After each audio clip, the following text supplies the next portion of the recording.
बिस्मिल्लाहिर्रहमानिर्रहीम। तमाम भाइयों और बहनों से गुजारिश है कि एक बार दुरूद इब्राहीमी पढ़ लें। मस्नद अहमद में है कि रसूल पाक सल्लल्लाहु अलैहि वसल्लम ने फरमाया कि पहले ज़माने में एक बादशाह था और उसके यहाँ एक जादूगर था। जब जादूगर बूढ़ा हुआ तो उसने बादशाह से कहा, मैं अब बूढ़ा हो गया हूँ और मेरी मौत का वक्त करीब आ रहा है, मुझे कोई बच्चा सौंप दो, मैं उसे जादू सिखा दूँ। चुनाचे एक ज़हीन लड़के को वो तालीम देने लगा। लड़का उसके यहाँ जाता और रास्ते में एक राहिब का घर पड़ता जहाँ वो इबादत और वाज़ और नसीहत में मशगूल होता। ये भी खड़ा हो जाता और उसके तरीक़े इबादत को देखता और वाज़ सुनता। आते जाते यहाँ रुक जाया करता था। जादूगर भी मारता और बाप भी, क्योंकि वो वहाँ देर से पहुँचता, यहाँ भी देर से आता। एक दिन बच्चे ने राहिब के सामने ये शिकायत बयान की। ये अपनी शिकायत पेश की। राहिब ने कहा, जब जादूगर तुमसे पूछे कि क्यों देर होगी तो कहना कि घर वालों ने रोक लिया था, और घर वाले बिगड़े तो कहना कि जादूगर ने रोक लिया था। और यूं एक ज़माना गुजर गया। एक तरफ तक वो जादू सीखता था और दूसरी तरफ कलाम अल्लाह और दीन अल्लाह सीखता था। एक दिन ये देखता है कि रास्ते में एक ज़बरदस्त हैबतनाक सांप पड़ा है जिसने लोगों की आमदोरफ्त बंद कर रखी है।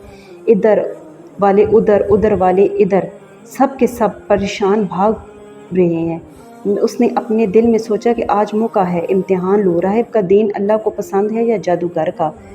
उसने एक पत्थर उठाकर ये कहकर उस पर फेंका कि ऐ अल्लाह, अगर तेरे नज़दीक राहिब का दीन जादूगर की तालीम से ज़्यादा महबूब है तो तू इस जानवर को इस पत्थर से हलाक कर दे ताकि लोगों को इस बला से निजात मिले।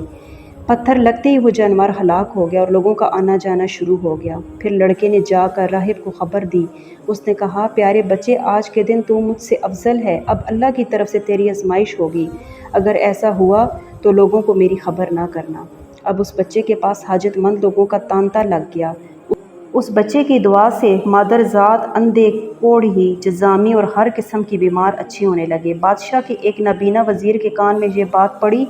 वो बड़े तोहफे तोहफ़ लेकर हाजिर हुए और कहने लगे कि मुझे शफा दे दो तो ये सब कुछ तुझे दूंगा।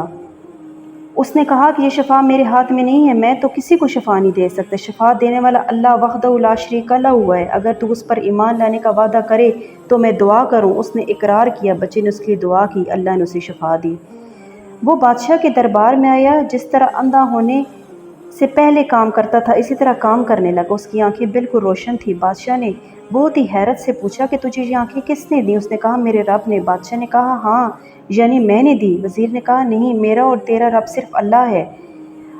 अब बादशाह उसको मार पीट उसको शुरू कर दी और इस तरह उसे तरह तरह की तकलीफ़ें दी और पूछने लगा, तुझे यह तालीम किसने दी है?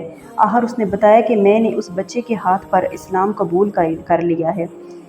उसने कहा कि उसे बुलाओ, अब तुम जादू में कामिल हो गए हो, अंधों को देखता और बीमारों को तंदुरुस्त करने लगे हो। उसने कहा, गलत है, मैं किसी को शफा नहीं दे सकता हूँ, न जादूगर हूँ, शफा अल्लाह के हाथ में है। वो कहने लगा, अल्लाह तो मैं ही हूँ। उसने कहा, हरगज़ नहीं। बादशाह ने कहा, अच्छा, तो तू तो मेरे सिवा किसी और रब को मानता है? तो उसने कहा, मेरा और तेरा रब अल्लाह है। उसने अब उस बच्चे को तरह तरह की सज़ाएँ देनी शुरू कर दी, जहाँ तक कि राहिब का पता लगा लिया और राहिब को बुलाकर कहा, इस्लाम को छोड़ दे। उसने इनकार किया तो बादशाह ने उसे आरे से चरवा दिया। फिर उस नौजवान से कहा, यहाँ कि तू भी दीन इस्लाम से फिर जा। उसने भी इनकार किया। बादशाह ने अपने सिपाहियों को हुक्म दिया कि फ़लाँ पहाड़ी की चोटी पर ले जाओ इसे, और वहाँ पहुँचकर अगर ये दीन से बाज आ जाए तो अच्छा है, वरना वहीं से इसे लुढ़का दें। चुनाचे सिपाही उसे पहाड़ की चोटी पर ले गए। जब उसे धक्का देना चाहा तो उसने अल्लाह से दुआ की, ए अल्लाह, जिस तरह तू चाहे मुझे इससे निजात दे। इस दुआ के साथ ही पहाड़ हिला और सब सिपाही लड़क के सिर्फ वो बच्चा ही बाकी बचा और वहाँ से बादशाह के पास किया। बादशाह ने कहा, ये क्या, मेरे सब सिपाही कहाँ हैं? बच्चे ने कहा, अल्लाह ने मुझे बचा लिया और वो सब हलाक हो गए। बादशाह ने अपने दूसरे सिपाहियों को हुक्म दिया कि इसे कश्ती में बिठा कर ले जाओ और समंदर में फेंक दो। ये लोग उसे लेकर चले। बीच समुंदर में जब उसे फेंकना चाहा तो बच्चे ने फिर वही दुआ की, ए अल्लाह, तू जिस तरह चाहे मुझे बचा ले, इनसे बचा ले। दुआ के साथ ही मौज उठी और सारे के सारे सिपाही समंदर में डूब गए और बाकी बच्चा सिर्फ बाकी रह गया।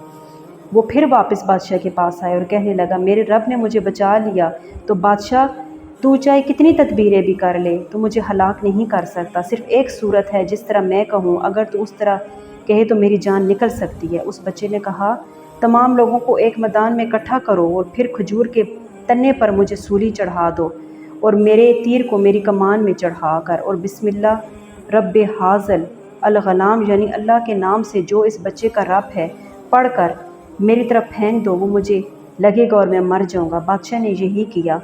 تیر بچے کی کنپٹی میں لگا، اس نے اپنا ہاتھ اس جگہ پر رکھا، چاروں طرف سے یہ آوازیں بلند ہونے لگیں، ہم اس بچے کے رب پر ایمان لائے۔ یہ حال دیکھ کر بادشاہ کے ساتھی بڑے گھبرائے اور کہنے لگے، ہم تو اس بچے کی ترکیب سمجھ ہی نہیں پائے، دیکھیے اس کا اثر کیا پڑا، سب کے سب لوگ دین میں داخل ہو گئے۔ ہم نے تو اسے قتل کیا تھا کہ کہیں اس کا مذہب پھیل نہ جائے، لیکن جو ڈر تھا سامنے آ ہی گیا اور سب مسلمان ہو گئے۔ بادشاہ نے کہا، اچھا یہ کرو کہ تمام محلوں اور راستوں میں خندقیں کھدواؤ اور ان میں لکڑیاں بھڑکاؤ اور آگ لگا دو، اور جو اس دین سے پھر جائے اسے چھوڑ دو اور دوسروں کو اس میں پھینک دو۔ مسلمانوں نے صبر و شکر کے ساتھ اور صبر کے سہارے کے ساتھ آگ میں جلنا منظور کیا اور اس میں کودنے لگے۔ البتہ ایک عورت جس کی گود میں دودھ پیتا ہوا چھوٹا سا بچہ تھا ذرا سا اسے جھجک ہوئی تو اس بچے کو اللہ پاک نے بولنے کی طاقت دی اور اس نے کہا، اماں کیا کر رہی ہو، تم تو حق پر ہو، صبر کرو اور اس میں کود پڑو۔ قرآن مجید میں سورۃ البروج کے اندر اس واقعہ پر اللہ رب العزت نے روشنی ڈالی ہے۔